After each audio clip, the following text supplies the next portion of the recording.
Самые престижные виноградники Премьер Крю расположены на склонах того же холма, где виноградники Гран Крю, только с не самой удачной экспозицией. На севере этого холма северную экспозицию имеет виноградник Фуршон, и южную экспозицию Мон-де-Таннер и Мон-де-Мильо. И эти виноградники считаются среди всех виноградников Шабли Премьер Крю, пожалуй, самыми престижными. В частности, виноделы, имеющие виноградники Фуршон, они даже подавали заявку на то, чтобы им присвоили также статус Гран Крю, и они претендовали на то, чтобы быть 8-м Гран Крю. Но, к сожалению, им отказали, но они собираются бороться дальше. Это показатель репутации этого апелласьона, репутации этого виноградника и заявки, скажем так, виноделов на их претензии на более высокую позицию. Есть виноградники Премьер Крю и с другой стороны реки, уже с той стороны, где находится сам город Шабли. И нельзя сказать, что там, одни виноградники лучше, других хуже, да, просто у каждого в силу его экспозиции, в силу его состава почв есть своя специфика, и здесь, пожалуй, есть виноградники, которые больше, чем остальные по размеру, например, Монмен, и чье вино мы встречаем гораздо чаще, и есть более маленькие, менее известные Кот де Лише, ВДВ, но тем не менее у каждого из них есть своя специфика, и в любом случае, если вы встретите Шабли Премьер Крю, вы можете быть уверены, что это достаточно серьезное и интересное вино. Здесь, как правило, для более престижных апелласьонов, таких как Фуршон или Мон-де-Таннер, Мон-де-Мильо, выдержка бочки практически обязательна. Тем не менее, очень часто можно встретить вина с апелласьоном Монмен или ВДВ практически без бочки, очень чистые, очень свежие. Но выдержка бочки также здесь часто распространена, как и в случае с вина под апелласьоном Шабли. Это, собственно, вино, сделанное на виноградниках, которые расположены между этими престижными холмами Гран Крю и Премьер Крю. И, наверное, это самое распространенное и самое известное вино региона, которое дало название всему этому типу вин. Сейчас в моде более тонкий, более деликатный стиль Шабли, который стремится подчеркнуть всю минеральность и все их изящество. Стиль таких оксидированных, выдержанных продолжительное время в дубовой бочке вин, он потихонечку отходит, и все-таки элегантность, изящество ценится сейчас гораздо больше. Немедленно мы чувствуем ноты. С одной стороны, здесь есть фруктовые тона, зеленое яблоко, может быть, немножко груши. С другой стороны, сразу же включаются типичные для шардоне, для этого типа шардоне тона тостов, сливочного масла, немножко, возможно, орехов.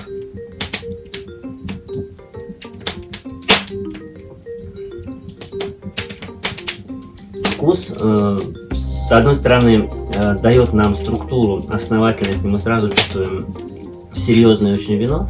С другой стороны, обладает такой нежной, очень карамельной кислотностью, которая позволяет пить это вино спокойно, совершенно. Это вино, которое приятно пить. Хотите с рыбой, хотите с белым мясом. Это очень элегантное вино, очень свежее вино. Оно освежает и утоляет жажду.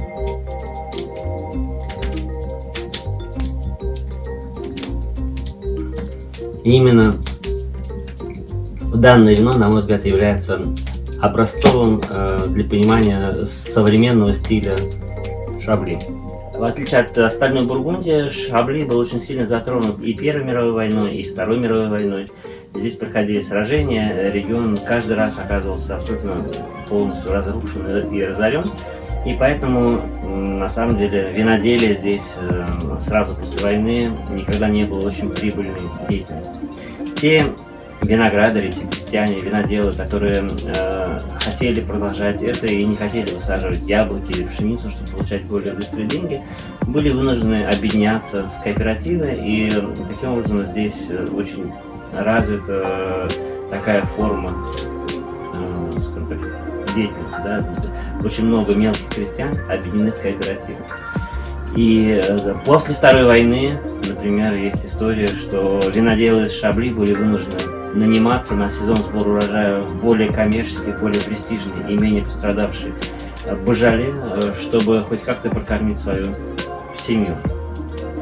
Так что на той репутации, на той славе, которая сейчас присуща винам из Шабли, пришлось поработать очень много и очень усердно и достаточно упорно, и при этом эти люди не окупались в деньгах, в славе.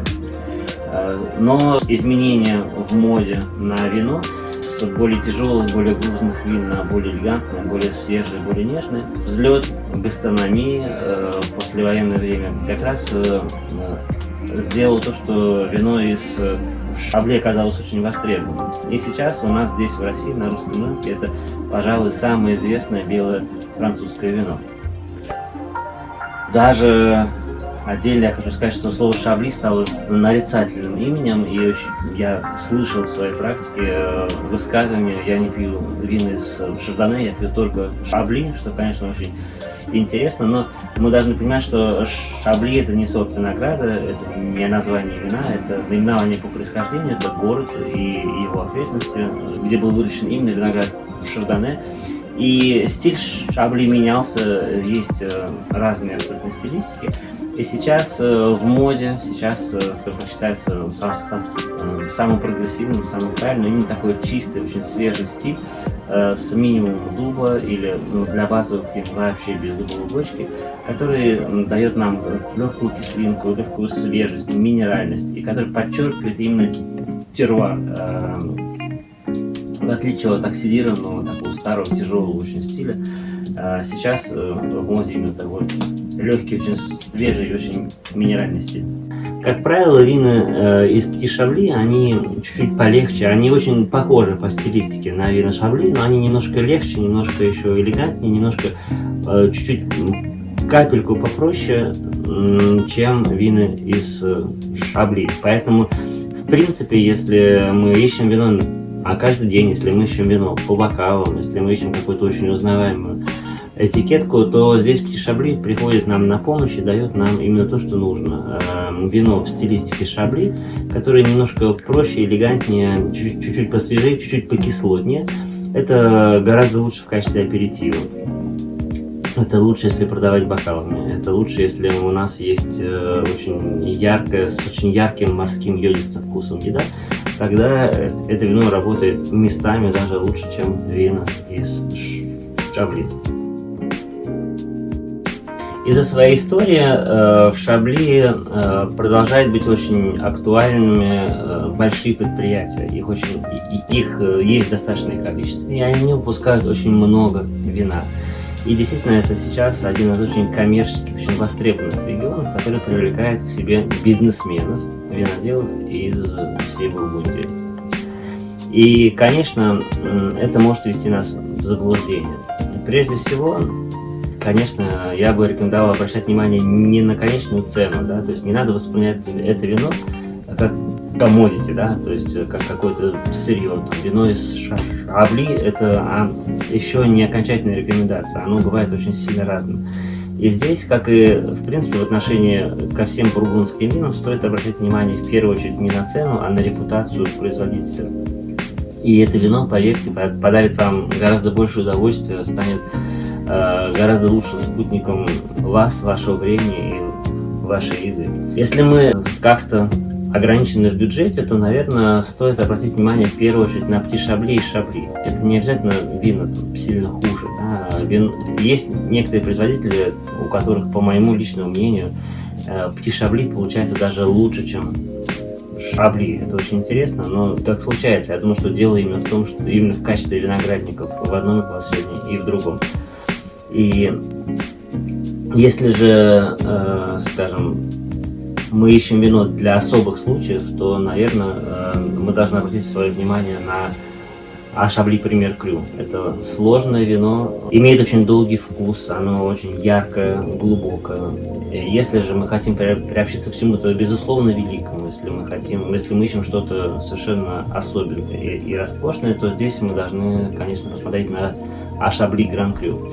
Как правило, в случае с Шабли Grand Cru производитель уже не настолько важен, да, потому что эти вина делают хорошо, как правило, уже все, даже большие кооперативы, большие предприятия, которые делают миллионы бутылок, они все равно А на Шабли и Гран-Крю они обращают особенно пристальное внимание. Это вина, которые должны являться для них эталонными, должны являться их витриной. В то же время, если мы говорим про вина на каждый день, такие как Petit Chablis и Chablis, здесь, конечно, лучше искать небольших, очень скромных семейных производителей, которые тщательно работают над своим вином. Они, возможно, делают не так много бутылок, и они, может быть, не настолько известны, но, тем не менее, именно то, что они делают маленький объем, позволяет им именно технически работать гораздо более бережно, гораздо более аккуратно с тем виноградом, который они получают. Наш производитель Domaine de Malande.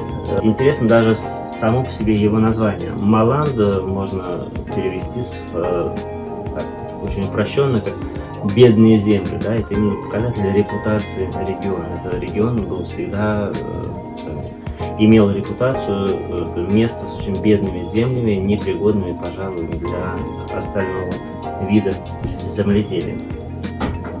Небольшой семейный домен, сейчас уже третье поколение находится у руля. Изначально это был достаточно маленький домен, но он потихоньку рос, пока была возможность, люди приобретали землю.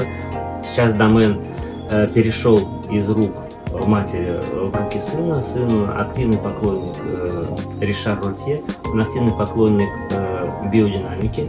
Он уже имеет опыт использования этих протоколов в жюле, и сейчас он очень активно переводит Domaine de Malande на рельсы биодинамики, и, возможно, скоро мы увидим следующий этап эволюции стиля Domaine de Malande. Нам очень нравятся эти вина тем, что они как раз образцовые с точки зрения стиля современного Шабли. Они очень свежие, очень чистые, очень яркие и отражают именно терруар. Они не столько вина винодела, не столько вина сорта винограда, сколько они действительно очень минеральные, очень чистые, очень свежие. И очень много усилий было потрачено предыдущей владелицей домена Лин Маршиф. Она явилась даже в свое время одним из организаторов движения «Женщины-виноделы Бургундии», просто чтобы, скажем так, женщинам-виноделам было проще обсуждать свои проблемы, свои какие-то непонятные для них вещи именно в своем женском кругу. И она очень активная была, и она и здесь, собственно говоря, то есть она вышла на пенсию не так давно, и она очень много сделала для технического совершенства своей винодельни. И сейчас, пожалуй, для своего размера, для своего объема производства, это одна из самых хорошо экипированных виноделин в этой зоне.